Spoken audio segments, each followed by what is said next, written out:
どうもこんにちは、じゃがいもです。皆さんお元気ですか？さて、6月が始まりましたね。6月はですね、日本では梅雨と呼ばれる雨がよく降る季節なんですね。この時期はですね、湿度が高くて、それが不快で寝不足に苦しむ人も多いんですよね。日本人の睡眠時間は世界で一番短いなんて言われてますけど、その日本人にとっても今から夏にかけてが最も寝苦しい季節なんですよね。そこで今日は寝不足について話をしていこうと思います。で、このポッドキャストに出てくる重要な言葉を最初にリストアップしておきました。まずはその言葉を確認していきましょう。寝不足、睡眠不足、促進する、緩和する、材料、万国共通、状況、不快、小児科医、体内時計、看護師、生産性、先進国、深刻。これらの言葉が文章の中でどう使われているのか注目しながら聞いてみてください。それでは行きましょう。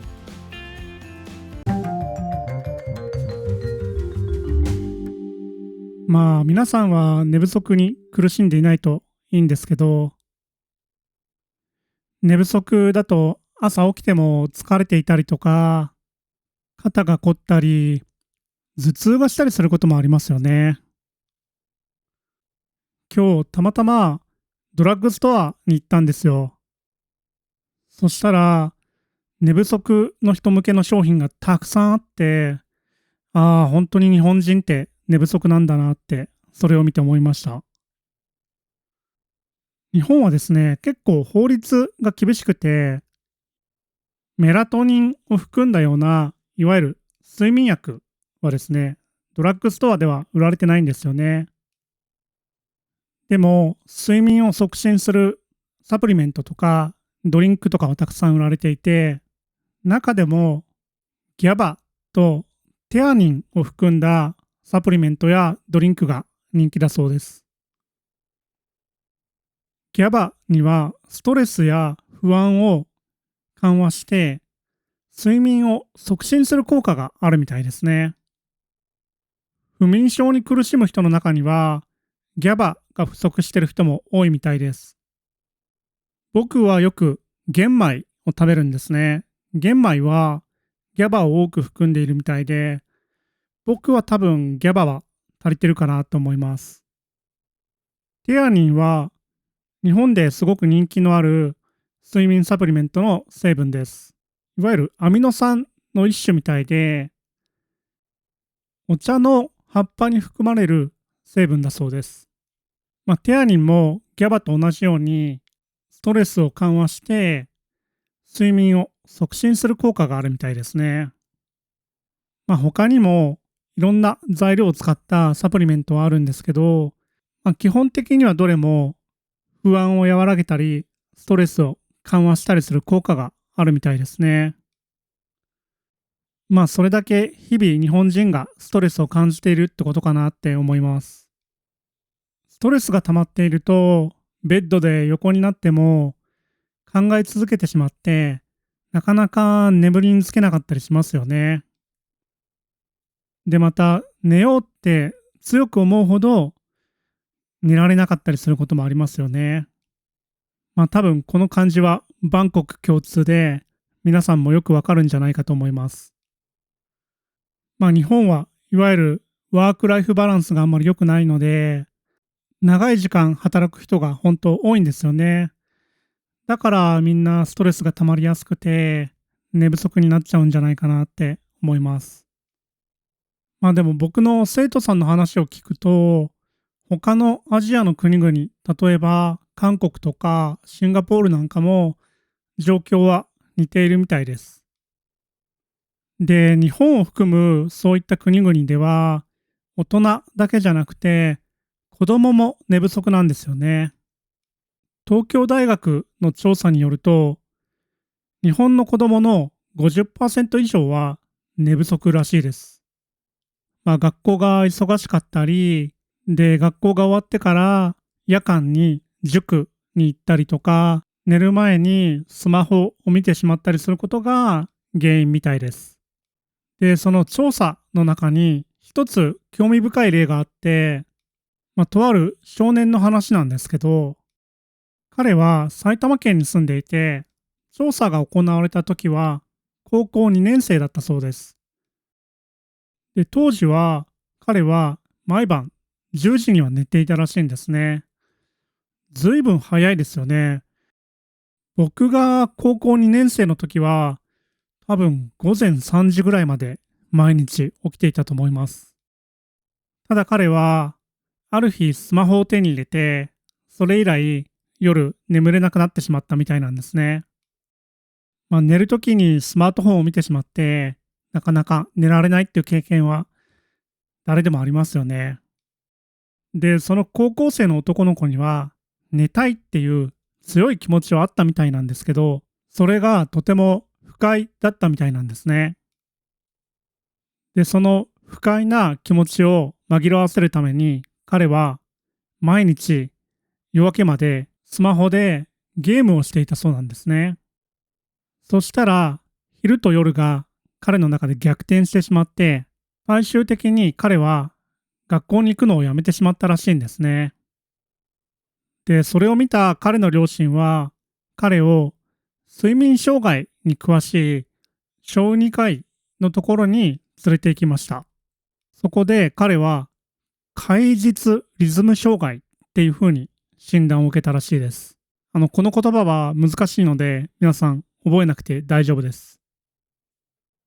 壊日リズム障害っていうのは、何時に起きて何時に寝るかを知らせる体内時計が環境と同期していないことを意味するんですね。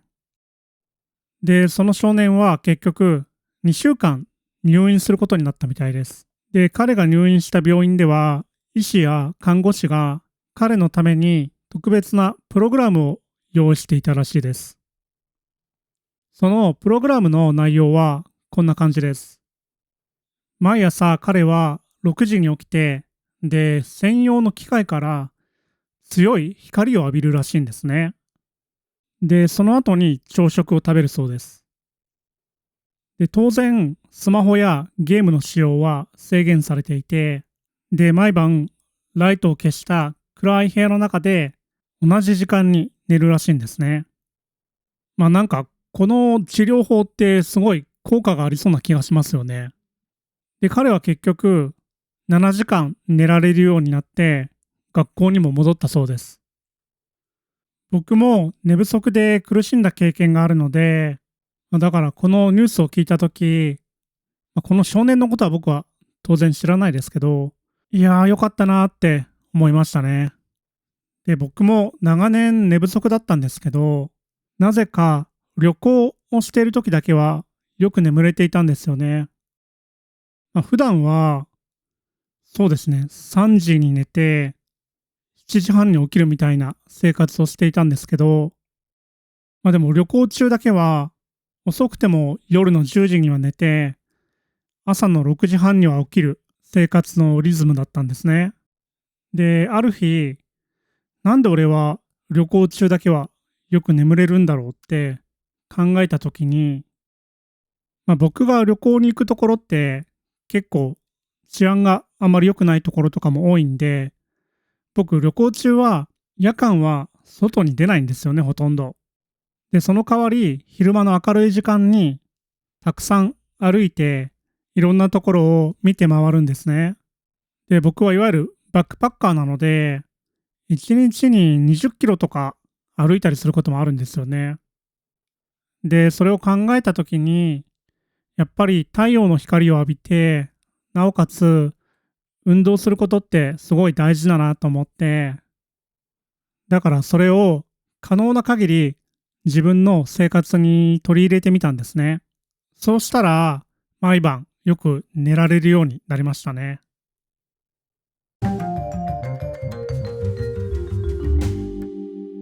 OECD の調査によると、日本人の平均睡眠時間は7時間33分だそうです。これは調査対象となった33カ国の中で一番短いみたいなんですね。でも7時間33分って結構長くないですか？僕の経験上、日本人の睡眠時間、特に働いてる人の睡眠時間はもっと短いと思いますね。で、別の調査では、日本人の会社員の約40%は1日5時間以下しか寝ていないらしいんです。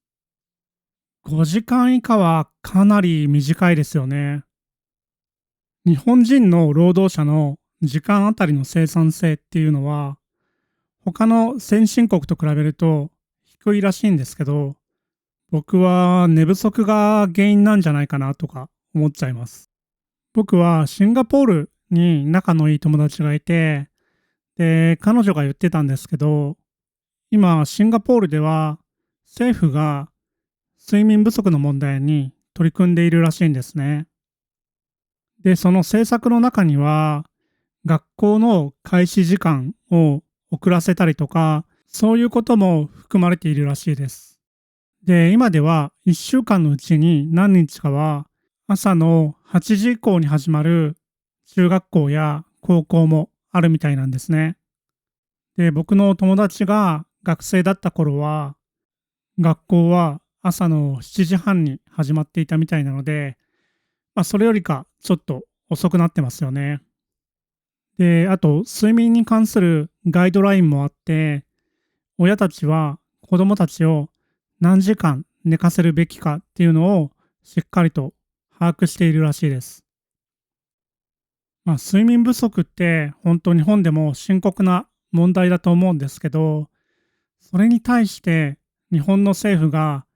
何か取り組んでいるって話を僕はあんまり聞いたことがないですね。